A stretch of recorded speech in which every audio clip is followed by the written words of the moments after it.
की सेवा करते आता है, लेकिन कृष्ण के अंदर हजारों करोड़ों गुना मधुर होता है, कंप्लीट है, इसलिए पूर्ण पुरुषोत्तम भगवान मान जाए। श्री कृष्ण चंद्र भगवान की जय हो। हरे कृष्णा। तो हम लोग कुछ श्लोक देखेंगे। श्रीमद् भागवत में अनेक स्थानों में भगवान की अलग अलग प्रकार से लीलाएं हुई हैं। तो जहाँ जहाँ भगवान लीला करते हैं, विशेषकर भगवान ने दसम स्कंद के अंदर श्री कृष्ण भगवान जब उनकी लीला के बारे में सुखदेव गोस्वामी वर्णन करते हैं परीक्षित महाराज को, तो बाल लीला से लेके किशोर लीला तक तो भगवान की 3 अवस्थाएं होती हैं, फीचर्स बताई जाती है, मतलब अवस्थाएं। तो एक बाल लीला, बाल अवस्था 1 से 5 साल, और फिर 6 से 10 साल ओगण अवस्था को कहते हैं, और फिर 10 से 16 साल 15 साल किशोर अवस्था, और 16 नव यौवन 34। तो कृष्ण भगवान ये 3 प्रकार से अलग अवस्थाओं में लीलाएं करते हैं। भगवान अलग अलग लीलाएं करी, और सबसे मधुर लीला है। तो श्रीमद् श्रीमद् भागवत के दसम स्कंद में सिर्फ कृष्ण भगवान की विशेष लीलाएं बताई गई, और वो 90 अध्यायों के अंदर है भगवान कृष्ण की लीला। और श्री कृष्ण भगवान रेफरेंस अगर हम लिख लें ब्रह्मा जी का, शिव जी का, तो इसके अकॉर्डिंग सबसे बड़े हम देखते हैं, अगर कोई देवताओं में भी प्रमुख है जो विशेष माने जाते हैं, सर्वश्रेष्ठ माने जाते हैं, तो शिव जी ब्रह्मा जी हैं। और भक्तों में भी इस ब्रह्मांड में हम देखते हैं वो भी सर्वश्रेष्ठ माने जाते हैं, शिव जी ब्रह्मा जी। तो उनका प्रमाण ऑथेंटिकेट होता है।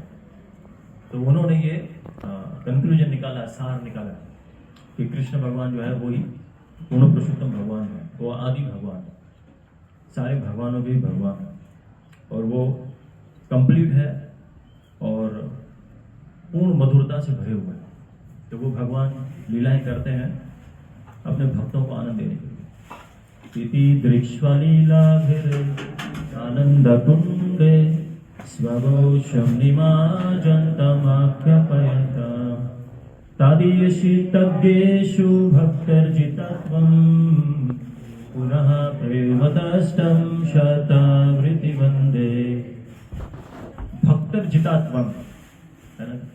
तो भगवान अपने भक्तों को आनंद के कुंडों में डुबाते हैं, प्रकट होकर लीला करते हैं। तो इस तरह भगवान अनेकों लीलाएं करते हैं, और विशेषकर भक्तों को आनंद देने के लिए भगवान ऐसी लीलाएं करते हैं, मधुर लीलाएं। और कृष्ण की हर लीला मधुर है। तो श्रीमद् भागवत के दसम स्कंद के 15वें अध्याय में एक लीला आती है भगवान श्री कृष्ण की, धेनुकासुर का वध।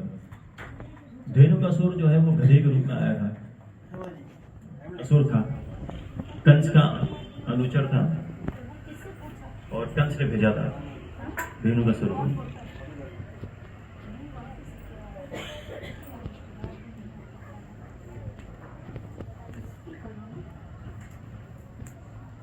हरे कृष्ण।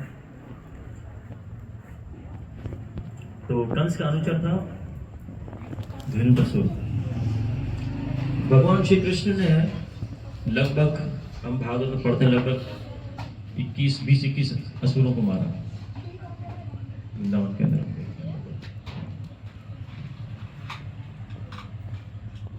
वैसे तो भगवान अनेक असुरों को मारते हैं, अपने अनेक रूपों में प्रकट होकर असुरों को वध करते हैं।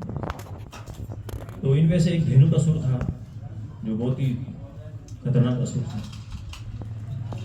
तो धेनुकासुर की लीला में ये वर्णन आता है, कृष्ण बलराम जो है वो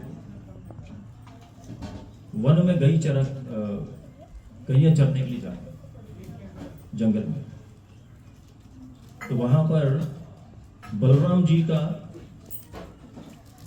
भगवान कृष्ण जो है, जितने भी पेड़ पौधे थे या फूल थे, वो सब वो बलराम जी को, कृष्ण बलराम दोनों को प्रणाम करते हैं एक्चुअली, लेकिन कृष्ण भगवान श्रेय जो है बलराम जी को देता है कि बोला भाई ये सब आपकी उपासना करें।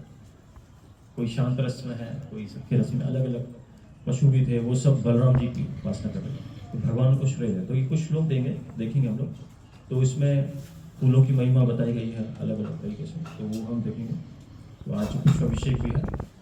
तो सबसे बड़े विशेष जो पुष्प है, जो खुशबूदार है, तो पूरा शरीर जिनका सुगंधित है, वो तो भगवान कृष्ण ही है कि नहीं। तो कृष्ण भगवान की अनेक प्रकार की शक्तियां हैं, तो उन शक्तियों के माध्यम से ये सब चीज़ें प्रकट होती हैं। तो उनके अंदर भी खुशबू पाई जाती है।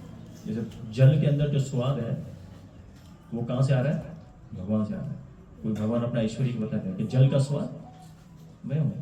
फूल के अंदर जो खुशबू है वो कहाँ से प्रकट हो रही है? वो स्वाद खुशबू कहाँ से आ रही है? भगवान की शक्ति है। भगवान के समूह में मैं हूँ। हाँ, भगवान की शक्ति है। इसे हमको देखना चाहिए। अगर वो पुष्प जितना भी सुगंधित हो, लेकिन अगर भगवान को अर्पित नहीं है तो उस पुष्प का कुछ लाभ नहीं। तो इस संसार में हर वो चीज, शरीर हमको प्राप्त हुआ है, परिवार, पत्नी, बच्चे, सब कुछ, अगर वो भगवान कृष्ण की सेवा के लिए नहीं है तो उनका कुछ लाभ नहीं है, तो पशु के समान है। तो इसलिए हमें इस फेस्टिवल से सीखना चाहिए कि हर वो वस्तु वो भगवान को अर्पण करना चाहिए, जितनी भी वस्तु, और भगवान की प्रसन्नता के लिए होना चाहिए। सम सिद्धि भरी तोषण। तो यहाँ पे एक पहला श्लोक हम देखेंगे। सुखदेव गोस्वामी परीक्षित महाराज को ये कथा बताते हैं। धेनुकासुर का वध होने से पहले ये घटना आती है। तो हम श्लोक लेंगे, कुछ श्लोक पढ़ेंगे हम लोग। जो 4 श्लोक भगवान कृष्ण ने बोले, जो बलराम जी को ग्लोरीफाई कर रहे हैं, भगवान कृष्ण। तो कृष्ण कितने महान है, इसकी महानता यहाँ पे वर्णन की गई। श्री शुक उवाच तथा चः पौगण्डः वयः श्रीवयः श्रुतो व्रजेः भूभुवताः तोः पशुः पालः सम्मतोः गः